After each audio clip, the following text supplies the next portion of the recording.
Brought to you by GTA, your island, your network.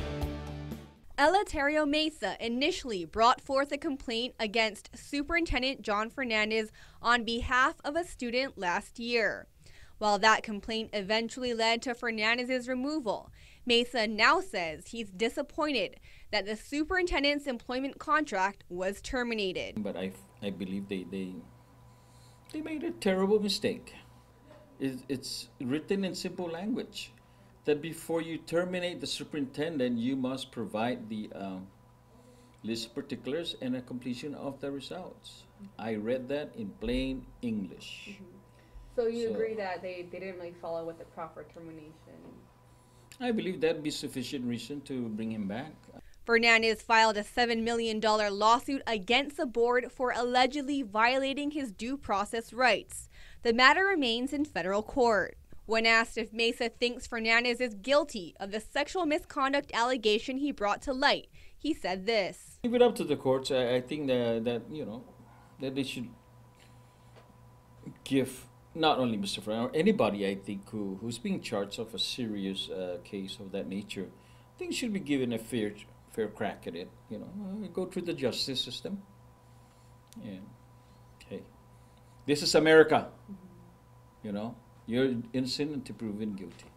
Meanwhile, the GEB announced Tuesday it may elect to reinstate Fernandez next week after he was on paid administrative leave for 7 months. KUAM reached out to all 7 members of the Guam Education Board. Of these, 4 members, including Peter Lexasada, Maria Gutierrez, Lou Beneventi, and Ron McNinch, said if it comes down to a vote, they support reinstating Fernandez as the superintendent. However, 3 others, including Mark Mendiola, James Lujan, and Luther Nicholas, said they would not like to make their position public until Friday when the final decision is made.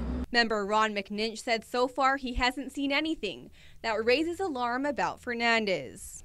As an individual board member, I went through everything and the others went through everything. And in general, I think that there's nothing that the public should be concerned about with Mr. Fernandez. I'm not criticizing any previous decisions of any other board or anything else, but I have to say he has an exemplary record with us as a professional who deals with this kind of stuff all the time, and wearing that hat, he has my full faith and confidence. KUAM also spoke to attorney David Lujan, who said it's too soon to tell whether the upcoming decision will affect the federal lawsuit. GEB legal counsel Gary Gumatauto added that as any board changes, it is likely to depart from previous positions. He said legal counsel does not take positions but merely provides legal advice. The board will decide the matter at a special meeting set for next Friday. Reporting for Guam's News Network, I'm Isa Baza. Brought to you by GTA, your island, your network.